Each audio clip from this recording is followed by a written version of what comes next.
Welcome in everybody to another episode. Brett Allen here chatting with actor and writer, producer Dan Bucatinsky. I have been a fan for so long and Wow. I really truly have.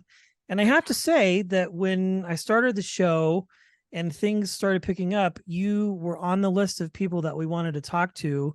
And I'm very thrilled and I appreciate your time. Thanks for Well, hanging thank you out for today. having me. Thank you, and I appreciate it. And listen, I'm always happy to talk uh, to anybody who likes me. And no, I'm only kidding. I'm impressed with what you've done so far on your end, and also always happy to talk about work and creative and how it all happens and how we put it together and how we make the donuts. Yes. Well, thank you for the kind words. I'm very excited. I was looking at your filmography, and you are a Primetime Emmy Award winner for Scandal. I'm sure you've talked a lot about that, but I want to talk about the fact that you write a lot, you produce a lot. Who Do You Think You Are is one of many things that you've been a part of, which is such a phenomenal show. Thanks. And that inspired me to go out a few years ago and get a 23andMe kit and sort of learn about my history. Not nearly as dramatic and presented as your show, but it definitely inspired me. So let's talk about the fact that you are a writer and we have a writer strike going on. I would just love to get your input on this because I've been doing so many interviews this week and we haven't really talked about it, but I want my audience to know it's because of that and what you do that we get to enjoy all of this great television that you've been a part of over the years. Well, thank you for that. Thank you for saying that. I've been a writer. I've been a member of the Writers Guild for almost 25 years, and a member of the Screen Actors Guild for way longer than that. Way over 35 years. The unions are really important. They are what protect us. They are what give us our pensions and our health care, and they create a standard that allows those of us who work in this industry to be protected on many different levels, ostensibly. The difficulty about unions and union negotiations and the people who employ us, who are usually, the platforms and the networks, they're all part of multinational corporations, huge corporate entities that have to basically answer to the stockholders and the stakeholders in their company. Um, and so what's happened over the last decade or two, but really a lot in the last 5 or 6 years, is less emphasis on the creative process and the creators Hmm. and those who use their art to entertain, and a lot more emphasis on the dollar, on the bottom line, and on making sure that the corporate entities are happy. Now, because of that, minimums have changed, the number of episodes being made on every platform has changed. I'm sure people have noticed that back in the day when there wasn't streaming, the networks would make television shows, and there was a thing called the back nine. You'd make 13 episodes, and then if the show did well in the fall, you'd get the back nine would be the pickup of the last 9 episodes of that season, Hmm. and you get 22 episodes. And every TV show that everybody watched, hour or half hour, were 22 episodes. And writers would be employed from June of the summer, right when you'd start that writer's room and start breaking story, and in a group around a table, write the episodes of that show, and then continue on. Let's say you get picked up the back nine, you'd work straight through till May. And these were writers who were career writers who would raise their families writing for television or writing films. Hmm. Well, as the years progressed, the number of platforms that buy content has grown exponentially. And Yes. just the notion that Amazon was a place where we would buy books a decade ago, it's It's now a funny to hear, place. but true. Yes. I mean, remember, it was like, what's going to happen to all of our bookstores if people buy their books at Amazon? Well, Oh now boy. everybody buys everything at Amazon, and including our content. But what's happened now is that they're making fewer and fewer shows in a season of television. They're hiring fewer and fewer writers to create that content. They're relying more and more on the creators of that content to do multiple jobs. The showrunners, which is a term that was created for the creators and executive producers of television shows, are now required to break an entire season of their show, write that show, or supervise the writing of that show, shoot it, be on set for the shooting of it, post it, edit it, deliver it. And if you're just one person and you're getting paid one salary, you're doing the job of many people. Well, what's now happened is that the writers have realized how much of these corporate entities are relying on artificial intelligence to do the work that writers used to do, how many of them are shrinking the number of opportunities there are for writers to learn their craft, have mentors who will teach them how to write in the future and become showrunners in the future. And for the most part, it is doing away with a middle class that would one day grow to become bosses themselves and creators of new content themselves. And it's a very scary prospect. And so when the writers' contracts were up, they approached the producing entity, the AMPTP, and said, we're going to need you to commit to not using artificial intelligence to create first drafts and adapt scripts and do away with the writers that who have worked so hard and are so talented and deserve to have creative artistic careers working for corporations that are making hundreds and hundreds of millions and billions of dollars. And we also want to sort of create a standard by which a television show would hire a certain number of writers and still have a robust careers for writers in the entertainment industry. And they were not interested. And so the only option we had was to strike. My feelings about the strike are very split. On the one hand, I absolutely believe in what we're fighting for. I do believe that we shouldn't be, that the platforms and the corporations should not be replacing creative, artistic entities, those of us who tell stories with AI. It's a scary thought that, you know, who owns the IP?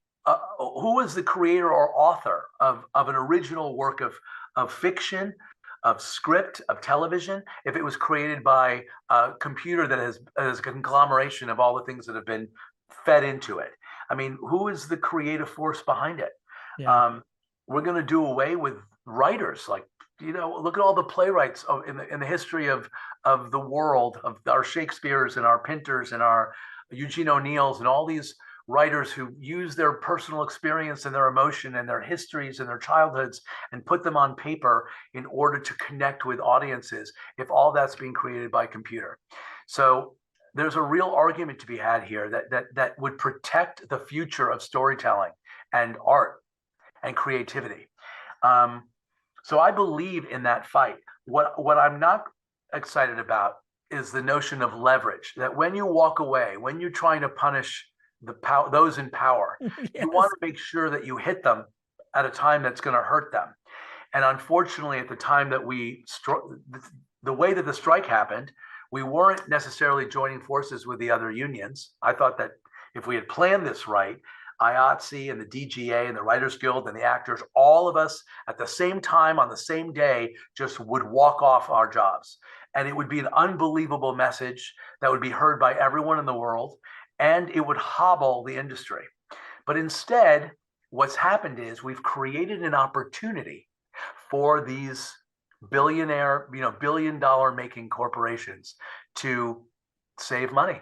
Yeah. To stockpile shows, to cut bait, to get rid of some content that they don't think was performing for them or had not gained its audience yet.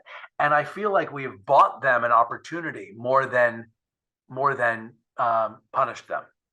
And my analogy is like sending up my teenagers, punishing them and sending them up to their rooms where they have unlimited Wi-Fi and bags of Oreos and said, now you go up there and you stay in your room.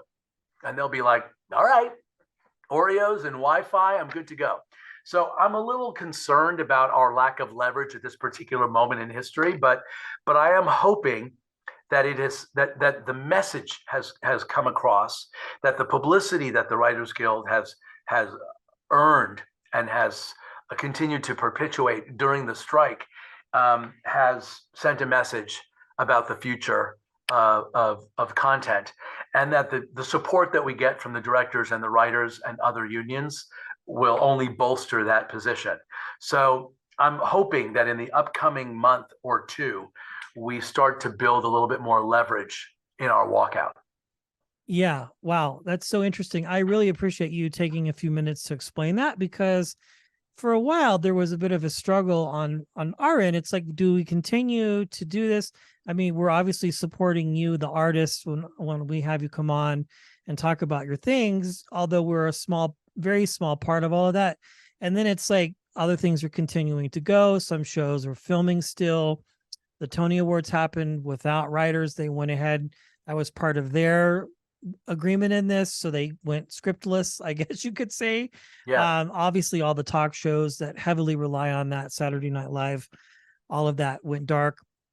You being on Chicago Med recently, having a story arc, we've had many of those cast members on, and that all came to a halt. So it's interesting. I hope it gets to a place of resolve soon, right? Because Yeah. especially with the The COVID and everything yeah. was gone for so long, and now this. I get it and it makes sense, but I think people, it's an interesting perspective you have, striking hard and fast and not striking hard halfway. And then now it sounds like there might be an Actors Guild strike potentially down the road. Yeah, there's some hope that the actors will be able to come to terms. But I'll tell you something, the pandemic didn't do us any favors either. Like what it No. did when everybody shut down for no fault of our own, talk about, force majeure in a way, but everybody just sort of stopped. Everybody was at home watching movies and watching Oh television shows. yeah. And what it proved to all of those corporate entities that create content normally is that they have enough, that they have, international television series, they have the old shows that people were enjoying watching from scratch. And what it sort of taught them, and we inadvertently educated them and empowered them to not need writers as much as we wish that they did.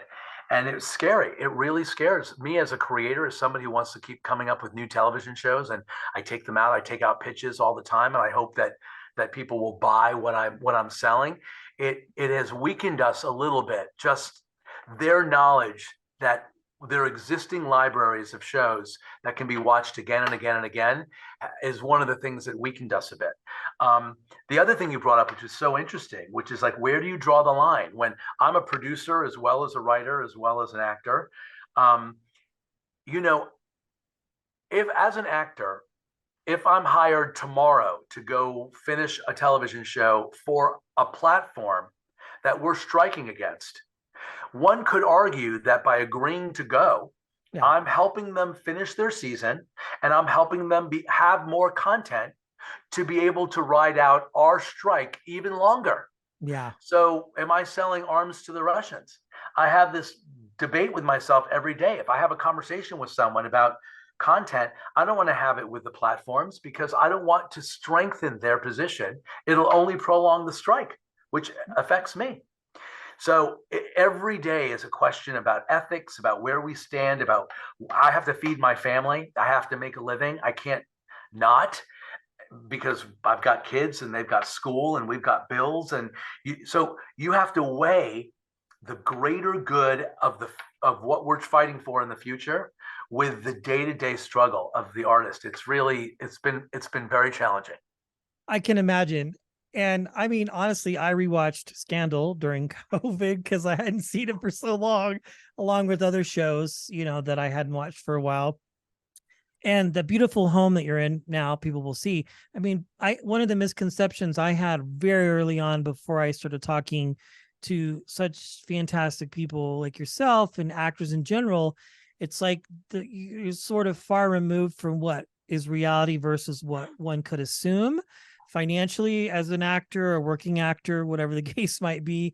But like the bills are still due at the end of the day. I had a conversation with Jake Busey right when the pandemic hit, and he was talking about, getting these notices from SAG saying, hey, your loan for your car is through us. We're going to start deferring payments. Like, it was a really big deal. And I use him as an example just because of the fact it's crazy. I mean, and then streaming, and not everybody in this industry has the staying power to hold a film out of theaters for 3 years and then do like a massive blockbuster release and control. I'm sure you probably are picking up who I'm talking about, but it's like the Top Guns and the murder mysteries and all these great projects. Not everybody has that power to just kind of hold everything. I did want to ask you, we talked about streaming, and then we'll move on from this. Do you feel, I mean, we talked about it briefly just a few minutes ago, but streaming obviously has not helped the situation either, because it's hard to quantitate numbers and all of that. As far as you mentioned, the back nine on a series might normally work, if a show does well, but Netflix just puts it all out there, or any of these, and people can watch it at their leisure, and it doesn't really matter. Although recently they have been pulling shows off. I guess my question is, it's a bit broad, so I apologize, but that's not going to help this matter either, really, right? If they know they can just keep pumping out old things, right? Library shows, not like anything really, I guess it could be. Yeah, I mean, listen, the bottom line, it's supply and demand. At the end of the day, like any business, as long as people want the donuts, they will continue to show, the donut makers will continue to make them, right? Yeah. And if the stale day, this analogy is going to die in about 3 minutes. If the day old donuts are doing fine for them, then they're like, guys, we don't need to make new donuts. We're Like, good. we have so many of the donuts that we made last week, which, because of the kind of ingredients that we use, are still, they still seem fresh. They're still tasty. Let's just sell old donuts.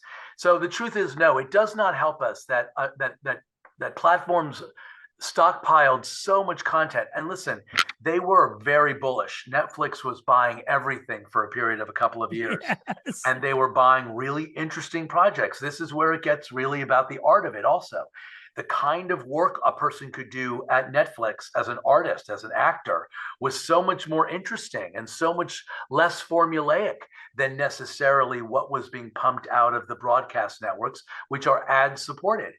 When you have a platform that's not reliant on advertising, which at the time the streamers were not. Now, of course, all the streamers are not making enough money for them, and they all want to get into the advertising game, and I understand that. But the minute that you are beholden to the advertisers, there is a little bit of a shift in the kind of content that you can make. Yeah. How dark is it going to be? How niche is it going to be? How graphic is it going to be? There were always a lot of rules, very strict rules about what America wants to see when the coffee and soap makers are paying for the time. Yeah. But when you're on a streamer or when you're on cable and you're paying a premium for your content, wow, we can tell a story about polyamorous relationships, and we can tell a story about a cult, and we can tell murder documentaries, and we can tell gay content and straight content. And it got very, very interesting and dynamic and multi-layered on the cable and streaming platforms. And it became the place where every writer and every actor wanted to be working, because they could be more creative and inventive and authentic. And well, what's happened is there was just so much content, and they bought so much, that the amount of profit that they could make off of that content started to diminish. And so now they're buying less and they're making less. Yeah, it's not going to help us. I'm not quite sure. I think that the business is just going to change. Yeah. Whether when the strike is over, or whether, however way we settle and come to terms with the producers, the business will not look the way it did 10 years ago. It will not look the way it did 5 years ago. It's going to be different. And what you're saying is true. There's a very, very small percentage of writers and actors in our business who are making the Shonda Rhimes money and the Ryan Murphy money, and even the actors off of shows that have earned millions and millions of dollars. Very, very fortunate artists. That's a very small number compared to even working actors, myself included. Yeah. I wear lots of different hats, not just because I love tell stories in lots of different ways, but also because we have to cobble together a living, and doing a couple of TV show episodes here and writing a couple of things over here. Those things in and of themselves do not hold it all together. No, like, they don't. It takes a lot. And they keep talking about a gig economy. It's true. Our business is going to be, and it has been really for a while, job to job to job. I was on a show called The Baker and the Beauty, which I loved being a part of. We only made 9 episodes. Yeah. I moved to Puerto Rico. We shot 9 episodes of this great show. We had a wonderful time. We shot from September to March. The pandemic hit the week after I got back. The show premiered on ABC during the pandemic, and it had a following, but the numbers weren't as high, and we couldn't promote the show because we couldn't go and do talk shows because everything had shut down. So the show didn't do a second season. It's a perfect example of how that was a really fun, great experience, but it was very limited. We all made 9 episodes. We were paid for it. We have to live off of that show that we did in 2019 and 20 for, as long as it takes to get the next job. So I think we're looking at a real shift in our industry, and it's scary. It's exciting. I'm also eager to find out the new ways in which all of us can start to tell stories and build content in ways that we haven't even thought of before. And I'm hoping that happens as well. Yeah, it's all very exciting. Well, speaking of, you've been a part of some great projects. Some standouts to me, obviously, are Scandal, Web Therapy, The Comeback, 24 Legacy. I mean, that was just amazing. I think that's when we first attempted to get you on, and things were just crazy busy for you. Then COVID hit and everybody was available. And that was helpful to us selfishly. The part of the pandemic sucked. But I want to ask you, when it comes to projects and looking at things that you have been a part of, obviously you are a working actor. You've mentioned that you were talking about going from show to show, but when you do have the choice or to be able to be a little bit selective, are there certain things that are important to you, Dan, as a storyteller, that you just look for and go, okay, I think this is going to make great television?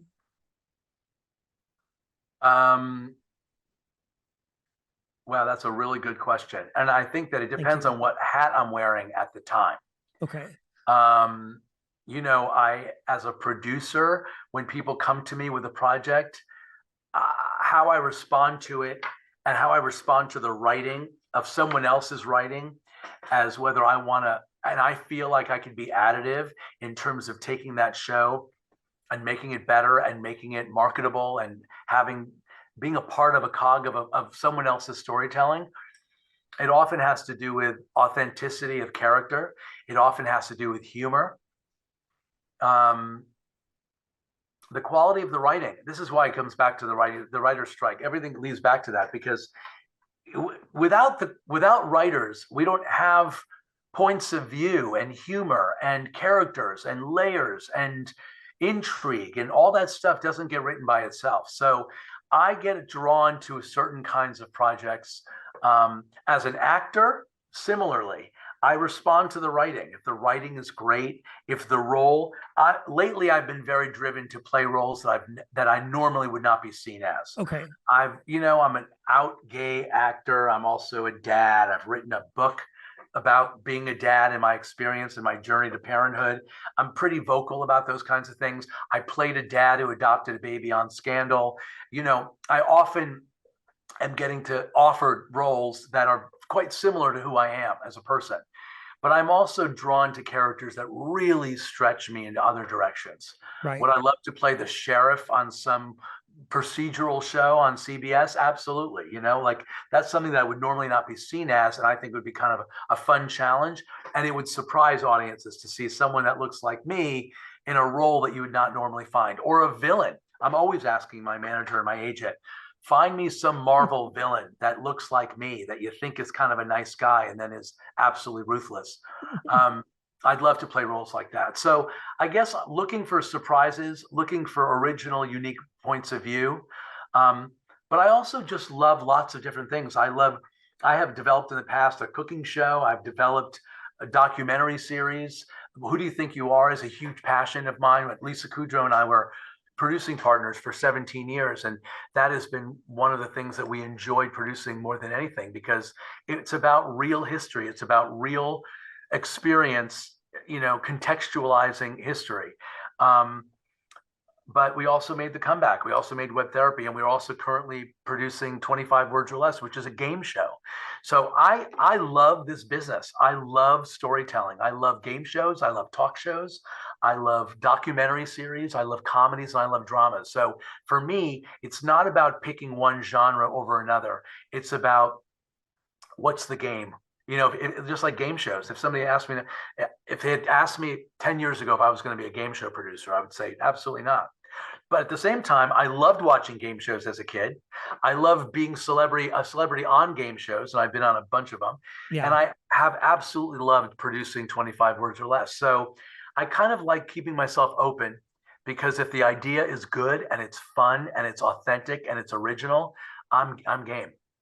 I love that. So when you're on a show like 24 Legacy, which was, I don't know if it was it was different than the original, but was in somewhat of the same world or a little bit of a different world, or maybe like Scandal or some of these other shows.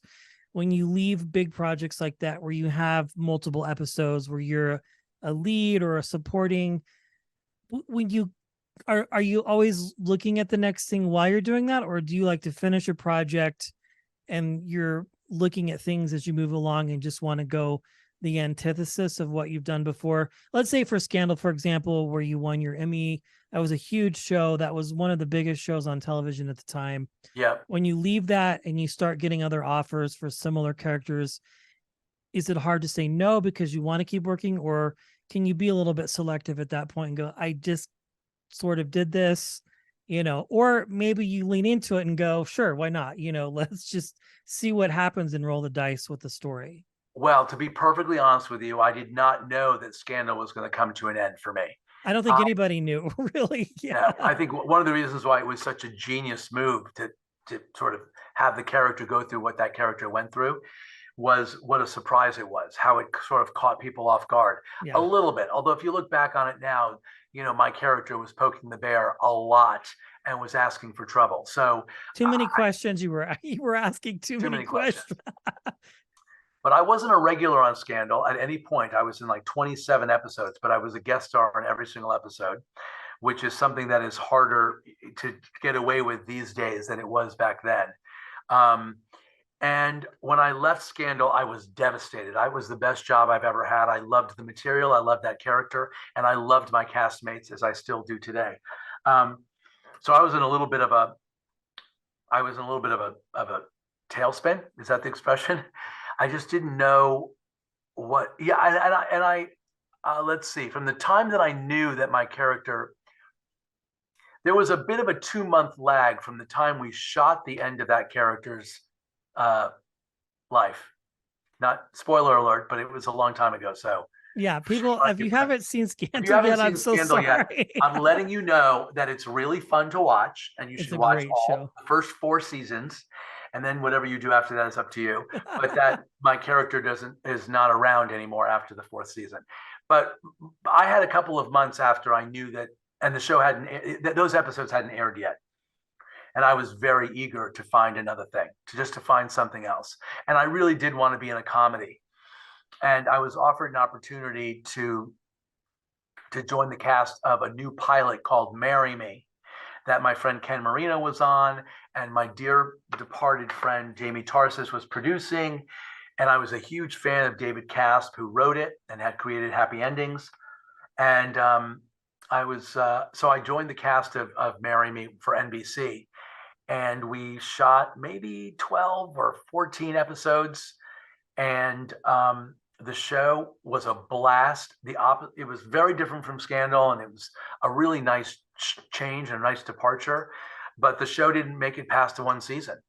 So once that did not get picked up for another season, I was very eager to see what the world would bring.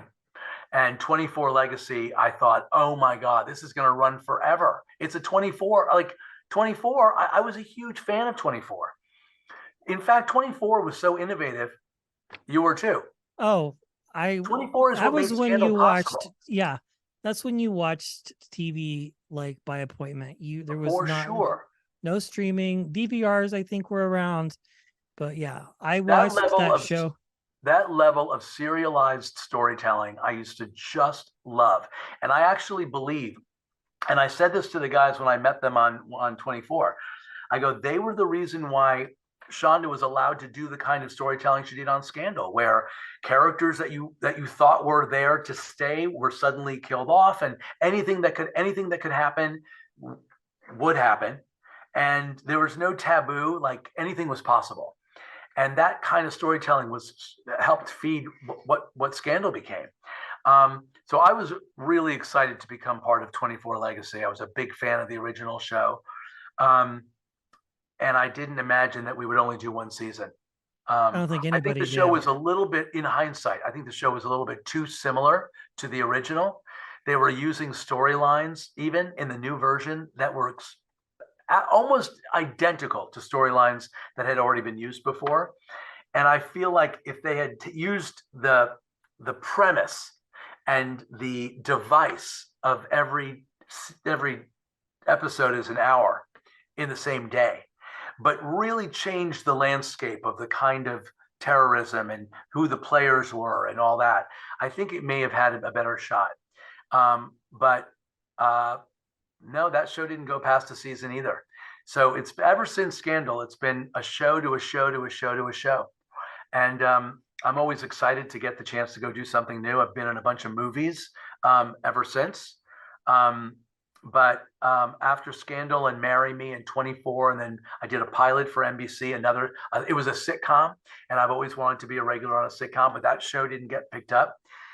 This is the life of the actor. When you're just acting, you are completely beholden to the luck of the draw, what the network wants, how those shows test, how those shows perform. And so much of your fate is in the hands of other forces. And I guess one of the reasons I do as much as I do as a creator, as a producer, and as a writer is it helps me feel like I have some control over my destiny, even if it's just the illusion of control. Well, from my perspective and your fans and other people, I mean, you've had measurable success. Again, being in an industry that is so different than like anything else anybody could imagine. And I've learned so much about your business just from talking to people because it's just so weird and crazy. It's not like any other job in the world ever Right. because you That's just true. don't know unless you're on like a Grey's Anatomy or I don't know, even then it's like you just never know. Well, I want to ask you a couple last questions on a side note about the 24. Didn't Chloe am I misremembering? Chloe didn't show up in your role. Did she, the character Mary, was she on that show or I don't know because they were some similar storylines.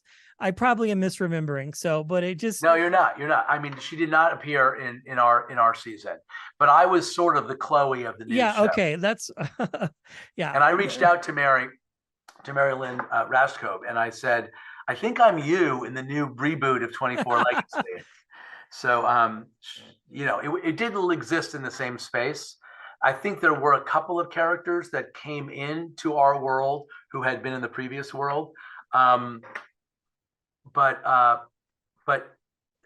the figures and where we stood and CTU and the way the stories happened and how they unfolded, all of it was treading on territory that had been tread before. Yes, it was a lot of fun. Well, again, thank you so much. One last question. Sure. I just, out of everything that you've done and all the different characters you've played, whether they're like you or not like you, is there one possibly to pin down where you have learned something about yourself as an actor or as a human or as a father that you didn't realize about yourself, that you maybe see a little bit of yourself in that character from anything that you've played, because you've played a lot of characters in your career? Oh, wow. Well, you bring so much of yourself to every role that you play. So to Yeah. some degree, it would be no surprise that I wound up imbuing a lot of these characters with aspects of my personality. I I don't want to be predictable about it, but I think the role that changed my life the most, obviously for obvious reasons, but it was also the most, uh, I don't know, I had the greatest epiphanies while shooting Scandal. Playing James was a character. And Mashonda knew me before she wrote that part, so Okay. she wrote it for me, and she knew that I had written a book, and so she created this part of a journalist who wanted to adopt a baby, and I was a writer who had adopted a baby. So she was drawing from what she knew about me anyway. But Okay. when I started playing that character, and when I was in those scenes with an actor as accomplished as Jeff Perry and the cast, all of whom were bringing their A game, I started to have these revelations about things that I learned in acting classes that I never understood, just concepts about acting that I never understood, that were coagulating for me while I was shooting scenes of Scandal. So I have to say that that was the role that felt the closest to me, but also allowed me to get to the most authentic version of myself emotionally on television. Um, Wow. I loved playing Billy in The Comeback, of course. I loved being in The Comeback. I loved creating The Comeback. It's such an iconic show. And I loved playing a character whose rage was worn on his sleeve all the time. That was a fun character to play. Great show. But I think James was the game changer for me. Yes, and I do remember so many iconic scenes from Scandal when you and Jeff meet and you have those intimate moments. It just this that show was, I think, cutting edge for television, It for was. sure, and There just were, some so yeah, fantastic. I a lot of those scenes stand out to me to this day. That's been years. yeah, Just how fun that was. And I think it was you or him maybe a few years ago posted a picture on socials, Happy Father's Day, and it was your characters together playing with your kids at the park or something yeah, like yeah. that. I did. I Yeah. did. We did a photo shoot so that we would have things to put in the photo frames on the set. And the twins who played our little daughter Ella were so cute. And Jeff and I would showed up at the park and we played with them, and they just snapped a whole bunch of photographs. But it was such a fun day, and I always think about that day, and I think about those photographs a lot. Wonderful. Well, Dan, Um, yeah, I mean that just I could talk to you forever, but I know you're a very busy individual, and I thank you for your time and your Thank you. graciousness, and I appreciate you hanging out with us Well, today, I Dan. appreciate it. I appreciate it. And I'll update my website, danbucatinsky.com, with some exciting stuff that's coming down the pike on a regular basis. That's also where to find me on socials. So that's just always the best place for the updates as things are evolving. And I really appreciate you having me on and chatting with me. It's been really fun. Thank you. Likewise.